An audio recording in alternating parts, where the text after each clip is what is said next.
Islam yang sudah mulai saat ini yang merasa sedih kita terjadi akhir-akhir ini di Kalimantan Barat, yaitu terjadinya ada pemahaman-pemahaman yang ingin memunculkan dan memaksakan diri itu muncul, dan itu menjadi masalah kita sekitar 3 minggu akhir-akhir ini. Saya kira ini adalah bagian yang perlu kita diskusikan. Apa solusi kita sebagai tokoh yang ditokohkan, yang diwakilkan menjadi representasi Kalimantan Barat untuk menjawab persoalan-persoalan ini. Bapak-bapak dan saudara sekalian yang saya hormati, maka kami undang dan kami yakini adalah tokoh-tokoh ini setidaknya bisa memberikan beberapa solusi nantinya. Ini yang pertama adalah penguatan moderasi beragama. Penguatan moderasi beragama. Kemudian 7 program prioritas Menteri Agama. Yang kedua adalah transformasi digital.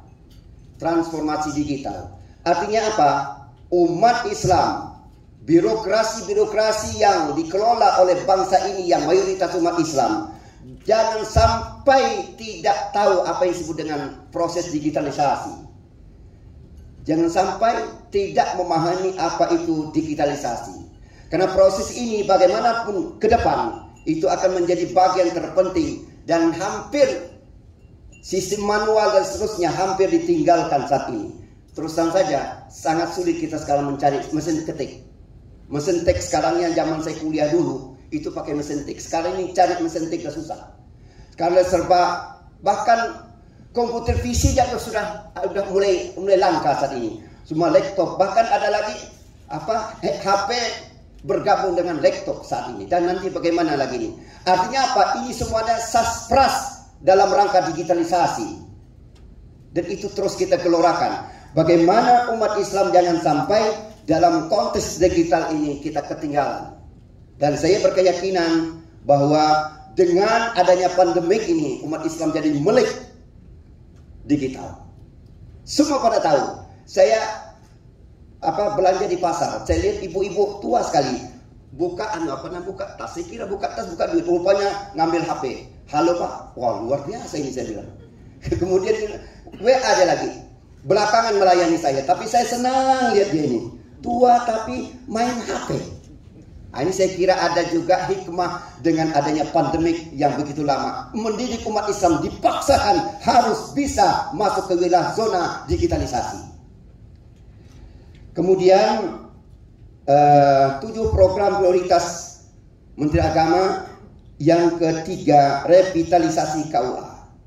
Dari sisi pelayanannya, dari sisi kehadirannya membina umat, dan terpenting adalah bagaimana akuntabilitas KUA ini, pimpinan ini harus, yaitu ketua ya, kepala KUA itu harus diakui oleh masyarakat. Yang walaupun dari sisi lain kita akui SDM kita rendah, SDM kita kurang, bukan kurang. Kenapa?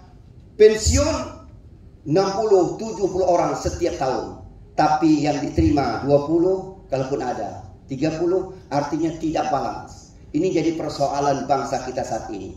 Jadi persoalan kebangsaan, bahkan mungkin juga menjadi persoalan keumatan SDM ini. Oleh karena itu saya pikir, tapi kita jangan sampai terlena dengan berbagai kelemahan dan kekurangan itu, tapi tetap melakukan revitalisasi KUA.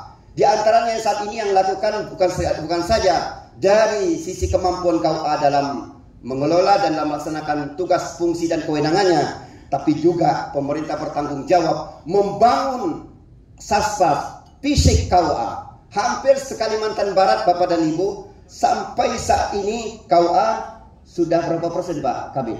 Sudah dari 158 KUA Kalimantan Barat. Dah hampir semua dibangun melalui dana SBSN. Dan tahun ini kita dapat 6 ya. Tahun depan ini kita insya Allah dapat 5. Ada zaman tahun 2017 waktu pas terakhir saya di periode pertama, jilid pertama, itu 26 KUA Kalimantan Barat kita dapat di 2017. Saya tidak tahu 2018, 19 dan 2020 karena tidak mengikuti perkembangan, karena saya dikurung oleh Pak Khairlambang di IAIN. Bapak dan saudara sekalian yang saya hormati, itu.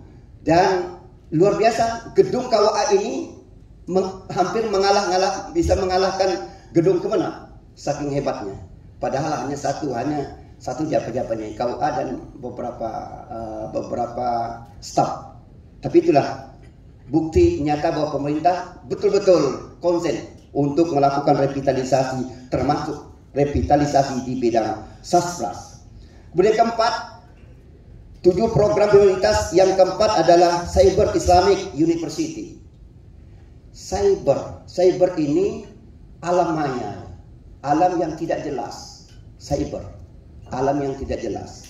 Jadi Islamic University, Islam ya Islam, agama Islam, university ya universitas. Maksudnya apa? Dalam istilah yaitu Cyber Islamic University oleh Dirjen Pendidikan Islam, itu dimaknakan satu, tidak dipastikan bahwa ke depan ini tidak ada satupun umat Islam yang tidak disentuh oleh perguruan tinggi. Diusahakan itu.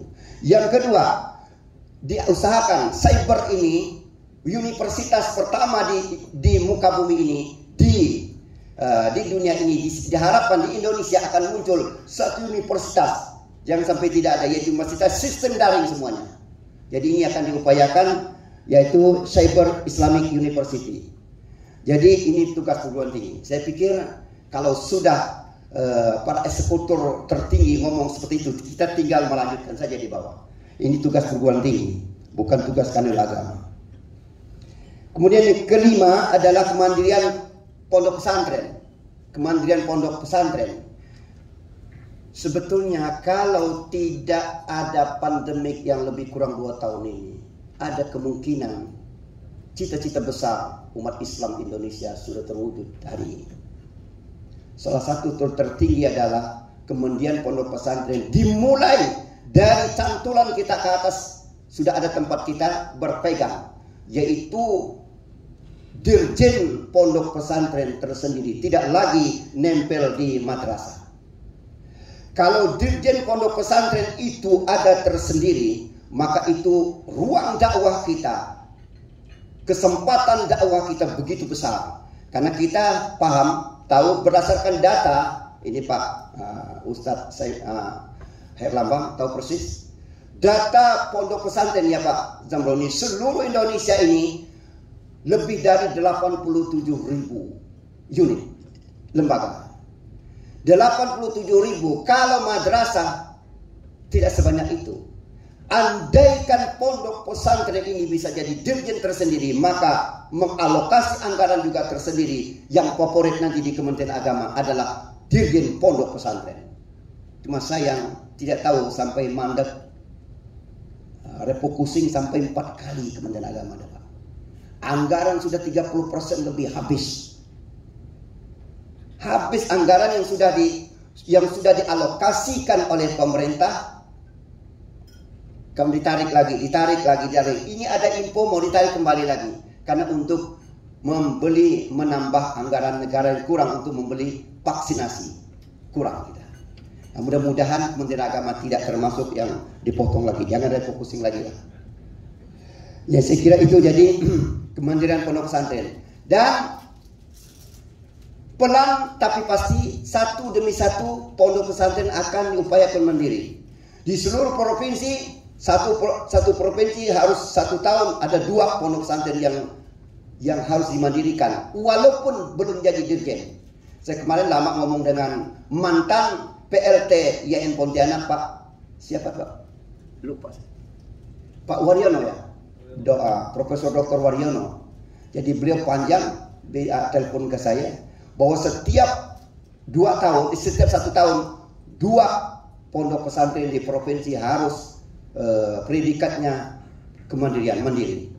Dan alhamdulillah tahun ini kita dapat jatah 2. Diusulkan 4, insya Allah dapat 2.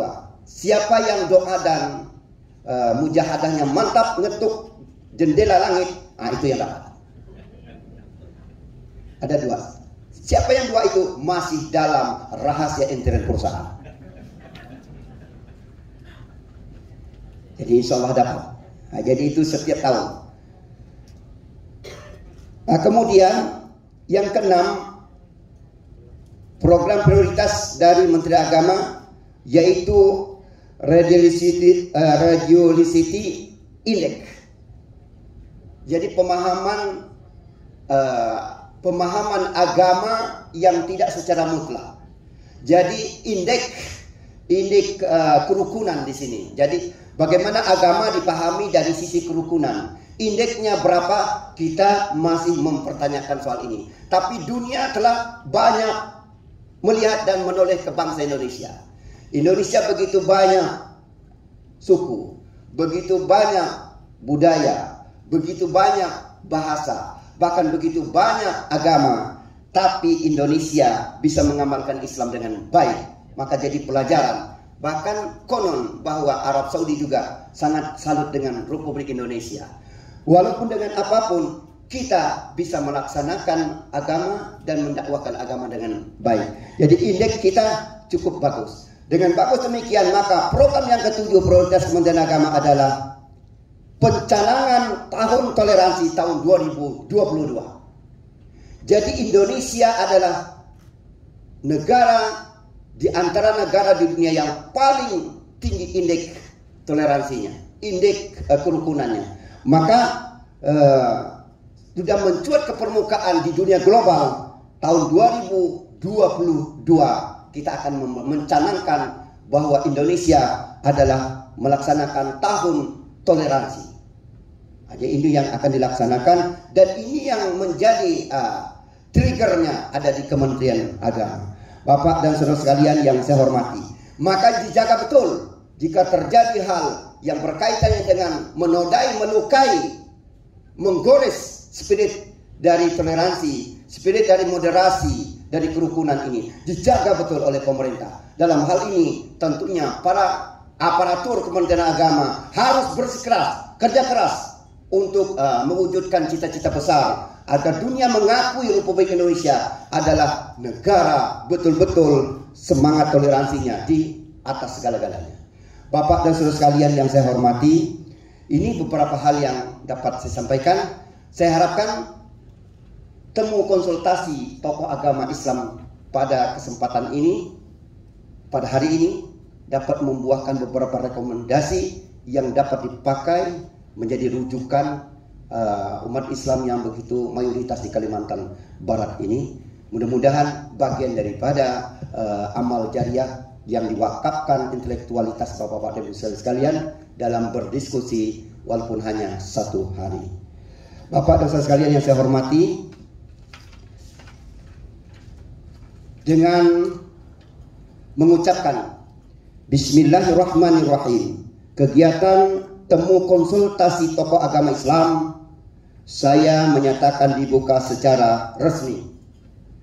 Mudah-mudahan kegiatan berjalan lancar dan sukses dari awal sampai akhir dan dapat memberikan manfaat yang sebesar-besarnya bagi kita semua. Amin ya rabbal alamin. Wallahul muwaffiq ila aqwamit thoriq. Assalamualaikum warahmatullahi wabarakatuh.